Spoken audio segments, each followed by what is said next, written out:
about Eduprotocols and specifically cyber sandwiches.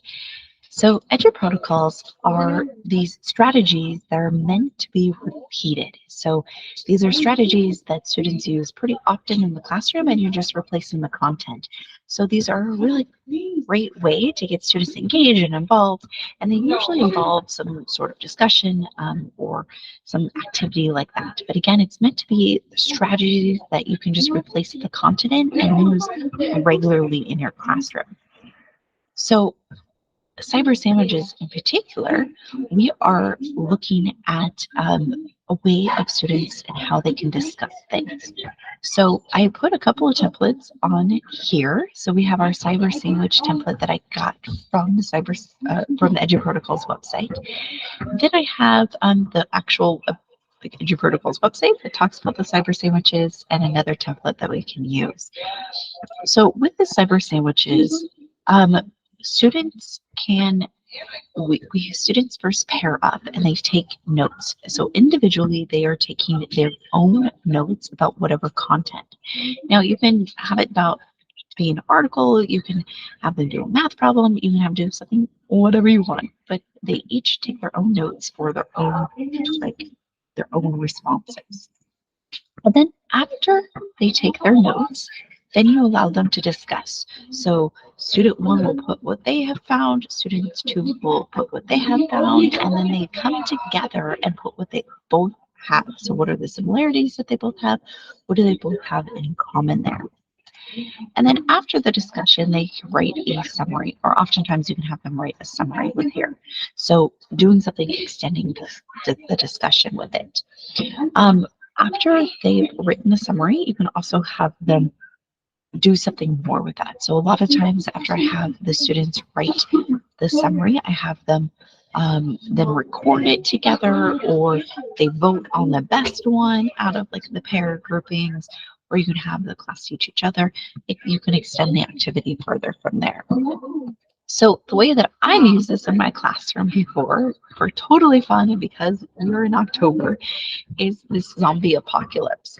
So this zombie apocalypse is something that I got from the ELD website, like talking about like English language learners activity. And so students pair up. I clicked the wrong one here. So students, again, pair up, but instead of having them read an article or even looking at our class content, I really wanted them just to get comfortable doing this. And so with what that looks like is I first set up the scene. You wake up and this is what you find, and that they have 8 items that they can choose and a weapon that they can choose. And so individually, they picked their 8 items and their weapon.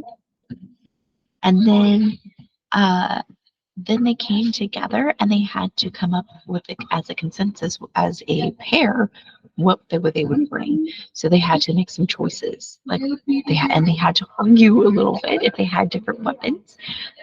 Why would they go with the weapon? Why did they choose the weapon they did? And which weapon was ultimately better for their pair group. After they did that, then they wrote a paragraph about why they would survive the zombie apocalypse. So based on their weapons and based on their individual ones and then the ones that they chose together, why would they survive? So I used my claim, evidence, and reasoning paragraphs here and had the sentence terms there. I extended this activity and then had them go and do this on flip and record. And then they had to vote. They voted for who would actually survive. And I brought in prizes. So I got little like zombie figurines of like who would survive, and the top 3 groups get prizes.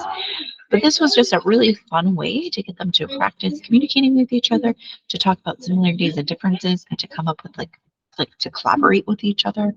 It was just a really fun way to do this. So some other ways that you can do this, though, is like it's mostly done. I've seen it with like articles and readings, but then also about new concepts. Do they know about something, about like maybe vocab words or definitions, or how we can use those vocab words and definitions? Some get to know you activities similar to the zombie apocalypse, but just some like low key effort like for students' activities. I also think this would be really great in math classes where you give a math problem or each pair a math problem, and students write down the steps on how to solve that math problem, and then they come together and they talk about it and come up with like their pairs consensus of the steps. I also think this would be interesting to give opposing viewpoints or pros and cons of an activity.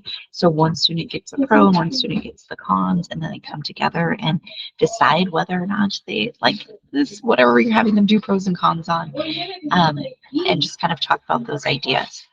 But in a nutshell, that is cyber sandwiches. As always, if you have any questions, reach out.